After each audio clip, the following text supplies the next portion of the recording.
Hello dear students, मैं हूँ आपके बिट्टू सर और आप देख रहे हैं यूट्यूब चैनल भारतीय भवन। और इस भारतीय भवन में आज हम पढ़ेंगे क्लास 9th का जीव विज्ञान, जिसको इंग्लिश में कहते हैं बायोलॉजी। और इस बायोलॉजी का फर्स्ट चैप्टर पढ़ेंगे, जो कि फर्स्ट चैप्टर का नाम है कोशिका जीवन की आधारभूत इकाई है। ये हमारे चैप्टर का नाम है जीव विज्ञान का। इसमें जो है आज हम बात करेंगे लघु उत्तरीय प्रश्न, और इससे पहले अति लघु उत्तरीय प्रश्न है जो कि हमने बता चुके हैं। अगर नहीं देखे हुए हैं तो इस आई बटन में लिंक मिल जाएगा, वहाँ से जाकर के देख सकते हैं, या फिर आपको इस डिस्क्रिप्शन में लिंक मिल जाएगा, वहाँ से जाकर के देख सकते हैं। तो चलिए बात कर लेते हैं लघु उत्तरीय प्रश्न।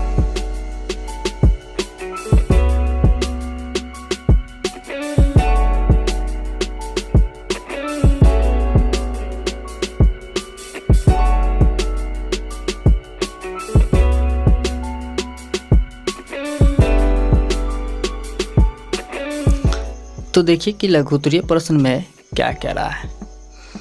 फर्स्ट नंबर क्वेश्चन है लघु उत्तरीय प्रश्न का, निम्नलिखित में किन्हीं दो के प्रमुख कार्य बताएं। मीन्स कह रहा है ये जो हमारा दिया हुआ है इसका कोई दो प्रमुख कार्य बताना है, जो कि पहला है राइबोसोम, दूसरा है माइटोकॉन्ड्रिया, तीसरा है हरित लवक, चौथा है गुणसूत्र और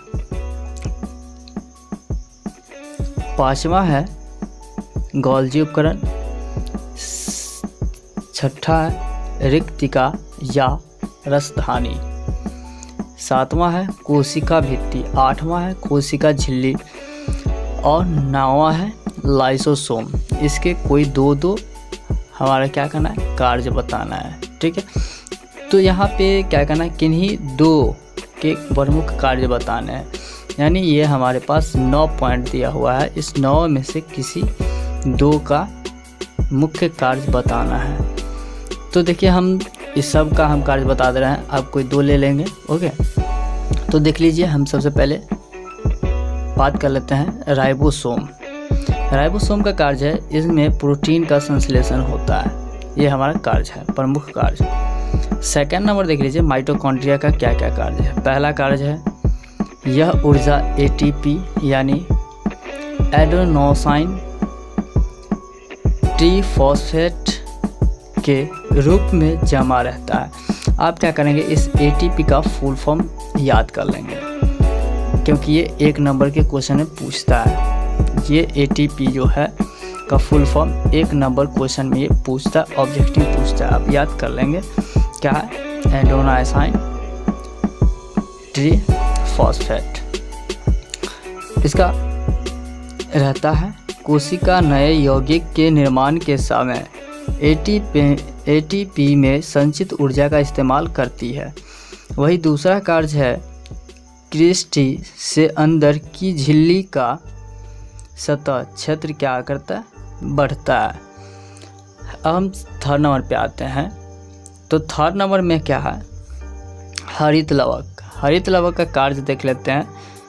क्रोमोप्लास्ट फूलों और बीजों को विभिन्न रंग प्रदान करते हैं। दूसरा कार्य है क्लोरोप्लास्ट मुख्यतः पत्तियों में पाया जाता है एवं भोजन संश्लेषण में सहायक होता है। अब चौथे पॉइंट पे आते हैं। हमारा चौथा पॉइंट है गुणसूत्र। इसका कार्य देख लेते हैं। एक पीढ़ी से दूसरी पीढ़ी में वंशागत सूचना प्रेषित करना है, इसका कार्य है। पीढ़ी दर पीढ़ी में वंशागत सूचना प्रेषित करना इसका गुणसूत्र का कार्य है। और ये आपको इस गुणसूत्र के बारे में जो है अच्छी तरह से नॉलेज आपको कहाँ मिलेगी, जनन चैप्टर में। तो हमने बता चुके हैं, अगर नहीं देखे हुए हैं तो वहाँ से जा कर के आप देख सकते हैं, या हम नए वीडियो में बताएंगे, वहाँ से भी देख सकते हैं।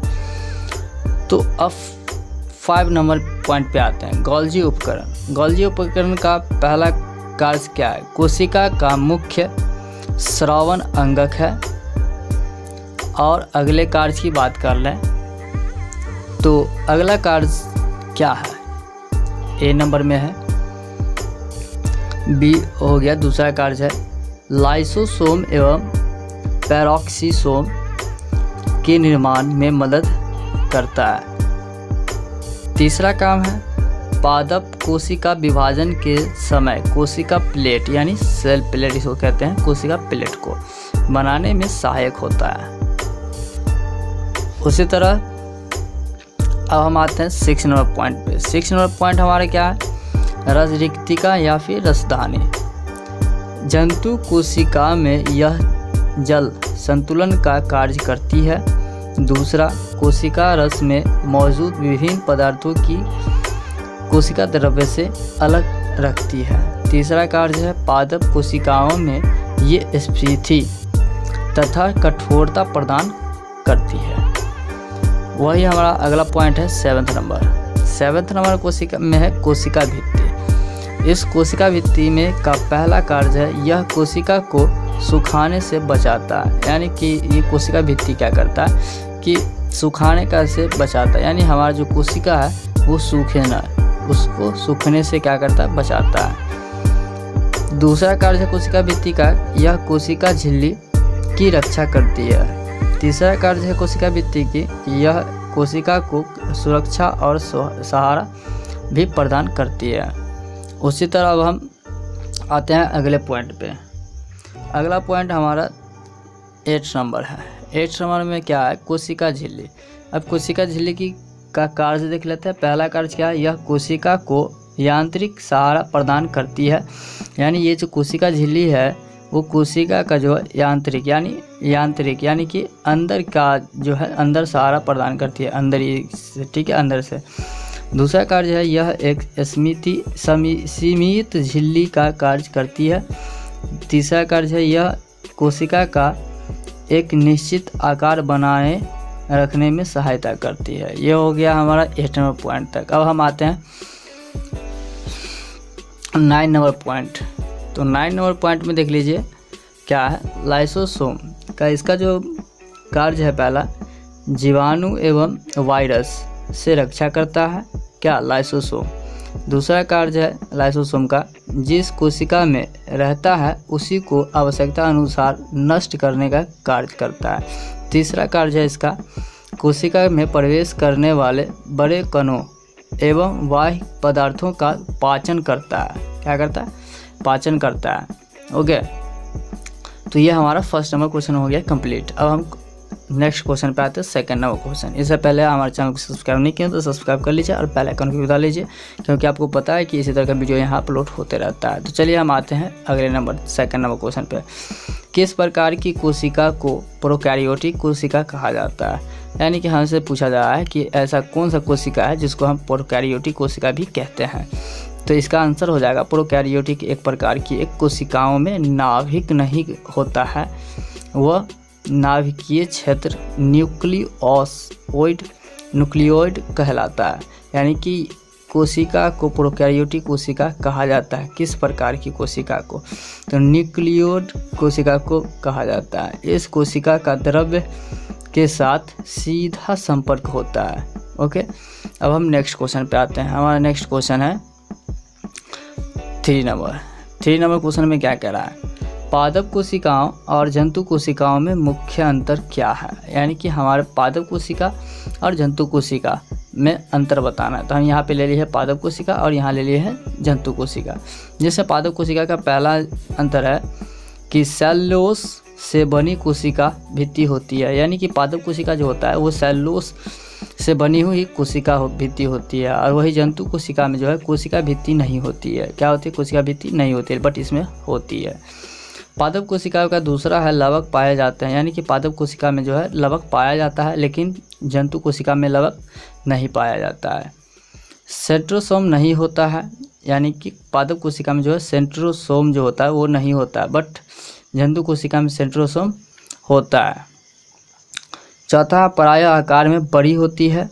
यानी ये जो पादप कोशिका है वो आकार में हमेशा बड़ा होता है, लेकिन इसकी जंतु कोशिका की बात किया जाए तो ये छोटा होता है आकार में। ठीक है, यानी कि पादप कोशिका जितना बड़ा होता है उससे छोटा होता है ये जंतु कोशिका। अब 5 नंबर की बात कर लें तो पादप कोशिका में जो है रिक्तिका बड़ी होती है, और वही चीज़ रिक्तिका नहीं होती है, या फिर होती है तो बहुत छोटी होती है। किसमें? जंतु कोशिका में। यानी कि पादप कोशिका में रिक्तिका बहुत बड़ी होती है और जंतु कोशिका में जो है नहीं होती है। अगर होती है तो वो बहुत छोटी होती है। ओके, तो अब हम आ गए हैं अगले क्वेश्चन पे। अगले क्वेश्चन को देखने से पहले हमारे चैनल को सब्सक्राइब नहीं किया तो प्लीज़ सब्सक्राइब कर लीजिए और बेल आइकन को भी दबा लीजिए। तो चलिए देखते हैं 4 नंबर क्वेश्चन में क्या है। यदि गोल्जी उपकरण न हो, यानी कह रहा है अगर गोल्जी उपकरण न हो तो कोशिका पर इनका क्या प्रभाव पड़ेगा। तो चलिए देख लेते हैं क्या प्रभाव पड़ेगा। यदि कोशिका में गोल्जी उपकरण न हो तो अंतर्द्रव्यी जालिका में बने पदार्थों का वही कोशिका के अंदर व बाहर आवश्यक भागों को समान स्थानांतरण बंद हो जाएगा। यानी कहा जाता है कि अगर यदि कोशिका में गोल्जी उपकरण अगर नहीं होगा तो फिर कोशिका के अंदर जितने ये कोशिका के अंदर जो है, यानी हमारे जालिका में जितने भी पदार्थ बनते हैं उसका कोशिका के अंदर वो बाहर, यानी अंदर और बाहर आवश्यक भागों में स्थानांतरण होना क्या हो जाएगा? बंद हो जाएगा। क्या नहीं रहेगा? तो गोल्जी उपकरण नहीं रहेगा। तो लाइसोसोम का निर्माण नहीं होगा जिसमें, और ये जो गोल्जी उपकरण नहीं होगा तो लाइसोसोम का निर्माण नहीं होगा।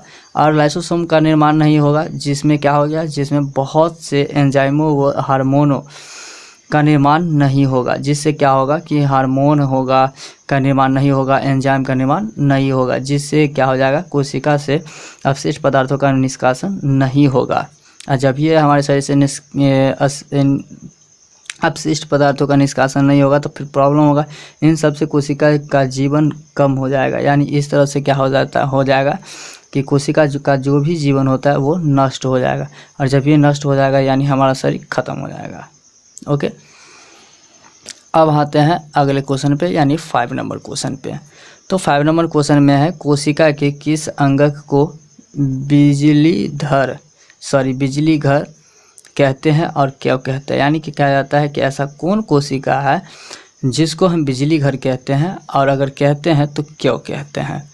तो चलिए आइए देखते हैं क्यों कहते हैं। माइटोकॉन्ड्रिया में भोजन के ऑक्सीकरण से ऊर्जा मुक्त होती है।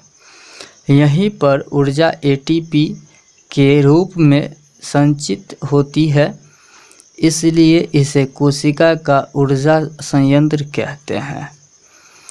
माइटोकॉन्ड्रिया को कोशिका का बिजली घर अथवा ऊर्जा घर कहा जाता है। यानी माइटोकॉन्ड्रिया को जो है क्या कहा जाता है? बिजली घर कहा जाता है या फिर ऊर्जा घर कहा जाता है, क्योंकि यह भोजन के ऑक्सीकरण तथा ऊर्जा उत्पादन का कार्य करता है। वो इसलिए कहा जाता है कि ये जो माइटोकॉन्ड्रिया है वो भोजन के लिए ऑक्सीकरण और ऊर्जा उत्पादन करता है, इसलिए उसको हम क्या कहते हैं? बिजली घर कहते हैं माइटोकॉन्ड्रिया को। ओके, तो अब हम 6 नंबर क्वेश्चन पे आ चुके हैं। 6 नंबर क्वेश्चन देखते हैं क्या है। एंडोसाइटोसिस किसे कहते हैं? क्या है? एंडोसाइटोसिस किसे कहते हैं? तो देखिए किसे कहते हैं। कुछ एक कोशिकीय जंतुओं जैसे कि अमेवा, यानी एक कोशिकीय, जानते हैं ना, ऐसा जंतु जिसमें कोई एक कोशिका पाया जाता हो, उसको हम कहते हैं एक कोशिकीय जीव। ओके, एक कोशिकीय जीव या एक कोशिकीय जंतु। ओके, जैसे कि अमीबा में एक ही कोशिका पाया जाता है। में कोशिका झिल्ली का लचीलापन कोशिका को इस योग्य बनाता है कि अपने बाहरी वातावरण से ये भोजन तथा अन्य खाद्य पदार्थों को अधिग्रहण कर सकती है। कोशिका झिल्ली द्वारा संपन्न होने वाली इस क्रिया को एंडोसाइटोसिस कहते हैं। ये हो गया 6 नंबर। अब हम आते हैं अगले क्वेश्चन पे। अगला क्वेश्चन हमारा क्या है सो देख लीजिए। अगला हमारा क्वेश्चन है 7 नंबर। 7 नंबर में है लवक कितने प्रकार के होते हैं एवं इनके कार्य क्या है। यानी कि लवक कितने प्रकार के होता है और इसका कार्य क्या क्या है वो हमको बताना है। तो देखिए लवक हमारे 3 प्रकार के होते हैं, जो कि पहला है अवर्णी लवक या फिर इसको कह सकते हैं ल्यूकोप्लास्ट। आप अवर्णी का रंग तो नहीं जानते होंगे बट ल्यूकोप्लास्ट आप जानते होंगे, इसकी बुक में बहुत ज़्यादा चर्चा हुआ है। सेकंड नंबर है वर्णी लवक, ये भी आप नहीं जानते होंगे लेकिन क्रोमोप्लास्ट जानते होंगे। थर्ड नंबर है हरित लवक, जानते होंगे बट क्रोमोप्लास्ट ज़्यादा जानते होंगे। तो आप इसको नहीं याद रखेंगे तो इसको तो याद कर सकते हैं, इसको याद रख सकते हैं। लवक 3 प्रकार के होता है, पहला ल्यूकोप्लास्ट, क्रोमोप्लास्ट, क्लोरोप्लास्ट।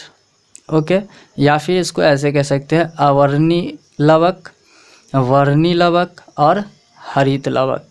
ओके, तो इसका अब कार्य देख लेते हैं बारी बारी से, सबका क्या क्या कार्य है। तो चलिए देखिए, फर्स्ट कार्य ल्यूकोप्लास्ट यानी पहले का जो है ल्यूकोप्लास्ट, उसका कार्य देख लेते हैं। तो ल्यूकोप्लास्ट मुख्यतः जड़ की कोशिकाओं में पाए जाते हैं और खाद्य संचय का कार्य करते हैं। क्या? ल्यूकोप्लास्ट। इसमें स्टार्च, प्रोटीन और तेल जैसे पदार्थ संचित यानी रहते हैं। सेकंड है क्रोमोप्लास्ट। तो क्रोमोप्लास्ट फूलों और बीजों को विभिन्न रंग प्रदान करते हैं, यानी ये जो क्रोमोप्लास्ट है वो क्या करते हैं कि फूल को और बीज को विभिन्न तरह के कलर प्रदान करते हैं, रंग प्रदान करते हैं। आप देखते होंगे फूल बहुत रंग के होते हैं, बीज बहुत रंग के होते हैं, वो क्रोमोप्लास्ट के कारण ही होते हैं। अब थर्ड नंबर पॉइंट देख लेते हैं। थर्ड नंबर पॉइंट में जो क्लोरोप्लास्ट जो है मुख्यतः पत्तियों में पाया जाता है एवं भोजन संश्लेषण में सहायक होता है। यानी कि ये क्लोरोप्लास्ट जो होता है वो क्या होता है, पत्तियों में पाया जाता है, पौधे के पत्तियों में पाया जाता है, जिससे पौधे क्या करता है, अपना भोजन संश्लेषण यानी भोजन बना पाता है इस पत्तियों के द्वारा। ओके, तो अब हम 8 नंबर क्वेश्चन पे आ चुके हैं, अगले क्वेश्चन पे आ चुके हैं। इसको पढ़ने से पहले हमारे चैनल को सब्सक्राइब नहीं किए हुए हैं तो सब्सक्राइब कर लीजिए और बेल आइकन को भी दबा लीजिए ताकि इस तरह का वीडियो आपको समय समय पर मिलता रहे। तो चलिए 8 नंबर क्वेश्चन को देख लेते हैं क्या है। केंद्रक झिल्ली में पाए जाने वाले छिद्र का क्या कार्य है। यानी कि केंद्रक झिल्ली में जो है एक छिद्र पाया जाता है, उसका कार्य क्या है वही बताना है। तो देखिए कि उसका कार्य क्या है। केंद्रक झिल्ली या केंद्रक कला में पाए जाने वाले छिद्रों के द्वारा केंद्रक द्रव्य एवं कोशिका द्रव्य के बीच पदार्थों का आदान प्रदान होता रहता है, इसलिए उसमें केंद्रक में छिद्र पाया जाता है। ओके, तो हम अगले क्वेश्चन पे आते हैं। हमारा 9 नंबर क्वेश्चन है जो कि जीन को आनुवंशिकी इकाई क्यों कहते हैं। तो इसका आंसर होगा जीन पैतृक गुणों के वाहक होते हैं, इसलिए इसको आनुवंशिक इकाई भी कहते हैं। अब हमारा नेक्स्ट क्वेश्चन है जो कि 10 नंबर क्वेश्चन है। 10 नंबर क्वेश्चन में विसरण तथा परासरण में क्या अंतर है। यानी हमसे पूछ रहा है विसरण और परासरण में अंतर। तो हम एक साइड कर दिए हैं विसरण और एक साइड कर दिए हैं परासरण, ताकि पता चल जाए कि विसरण का ये है और परासरण का ये अलग है। तो देखिए विसरण का फर्स्ट नंबर अंतर क्या है। यह क्रिया प्रातः की तीनों अवस्थाएं में होती है। यानी कि ये जो विसरण है वो पदार्थ की तीनों अवस्थाओं में होता है, जैसे गैस में, ठोस में, द्रव में, ये तीनों अवस्थाएं में होते हैं।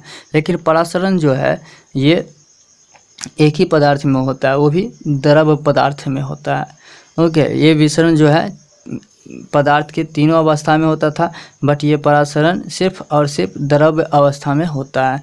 अब सेकंड नंबर अंतर को देख लेते हैं कि इसमें अर्ध पारगम्य झिल्ली होना आवश्यक नहीं है। मतलब कि विसरण की बात करें तो विसरण में क्या होता है, अर्ध पारगम्य झिल्ली का होना आवश्यक नहीं है, बट परासरण में भिन्न सांद्रण घोलों के माध्यम अर्ध पारगम्य झिल्ली होना आवश्यक है।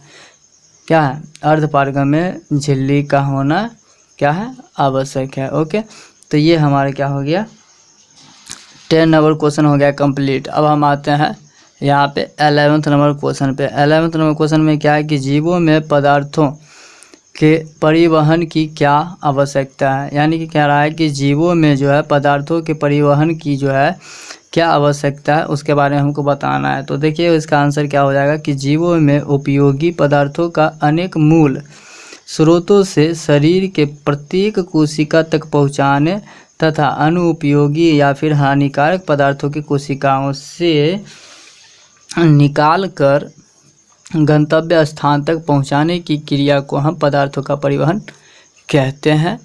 ये पदार्थों का परिवहन जान लिए। अब जीवों में गैसों का आदान प्रदान विसरण द्वारा होता है, जो कि आपको पता था कि पहले ही विसरण का अंतर में हम बताए थे कि इसमें जो है गैसों का आदान प्रदान जो है विसरण द्वारा होता है, जबकि पौधे अपने मूल रोम से जल का अवशोषण प्रसरण द्वारा करते हैं। अतः जीवों में पदार्थों का परिवहन जो है महत्वपूर्ण आवश्यकता है, यानी कि जीवों में परिवहन का होना महत्वपूर्ण ही है, यानी बहुत ही आवश्यक है।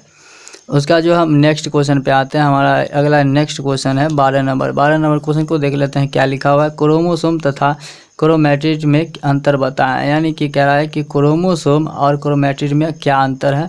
तो हम एक साइड कर दिए हैं क्रोमोसोम, एक साइड कर दिए हैं क्रोमैटिड। तो क्रोमोसोम का पहला अंतर देख लेते हैं क्या है कि क्रोमोसोम महीन, लंबा तथा अत्यधिक कुंडलित धागे के रूप में होता है, यानी कि ये जो क्रोमोसोम है बहुत ही पतला और लंबा होता है और सबसे अधिक कुंडलित धागे के रूप में ये दिखाई देता है। कौन? क्रोमोसोम। ओके। अब उसके बाद जो है क्रोमैटिड देख लेते हैं। दो समांतर कुंडलित धागे के समान रचना होती है, यानी कि ये कह रहा है कि क्रोमैटिड जो है वो दो समांतर कुंडलित धागे के समान ये इसकी रचना होती है, इसके आकार होती है। सेकंड नंबर की बात कर ले तो क्रोमोसोम बेलनाकार होते हैं, यानी कि ये जो क्रोमोसोम है वो बेलनाकार होता है और क्रोमैटिड जो है बेलनाकार नहीं होता है।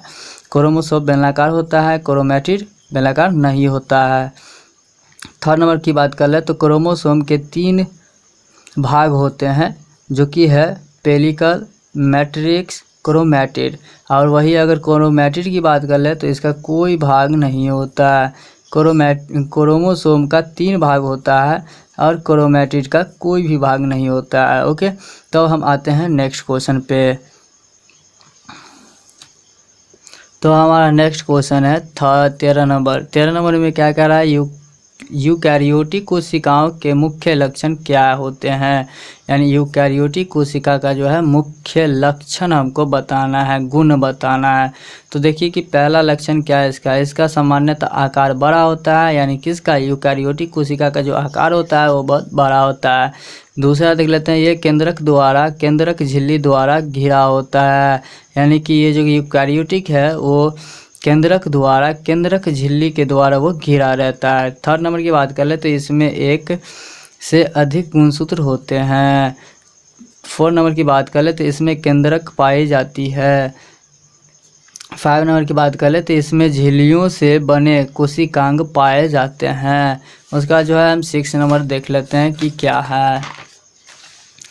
तो देखिए कि यहाँ पे 6 नंबर आप देख रहे होंगे कि 6 नंबर में क्या है। इसमें कोशिका विभाजन समसूत्री तथा अर्धसूत्री विधियों से होता है। 7 नंबर की बात कर ले तो इसमें अनेक क्रोमोसोम पाया जाता है, ये बहुत अच्छी बात है, इसमें अनेक क्रोमोसोम पाया जाता है। उसके बाद जो है हमारा नेक्स्ट 14 नंबर क्वेश्चन है। 14 नंबर क्वेश्चन को देखने से पहले हमारे चैनल को सब्सक्राइब नहीं किया तो सब्सक्राइब कर लीजिए, बेल आइकन को भी दबा लीजिए और वीडियो पसंद आए तो प्लीज़ लाइक कर दीजिए। तो वायरसों में सजीवों का लक्षण क्यों नहीं पाया जाता है, यानी कि कहा जाता है हमारा जो वायरस है उसमें सजीव का लक्षण क्यों नहीं पाया जाता है। तो चलिए देख लेते हैं कि क्यों नहीं पाया जाता है। झिल्ली जीवों का एक आवश्यक हिस्सा होता है। वायरस में किसी प्रकार की झिल्ली नहीं होती है, यानी कि कहा जाता है जीवों के लिए जो है झिल्ली का होना आवश्यक है, एक आवश्यक हिस्सा है।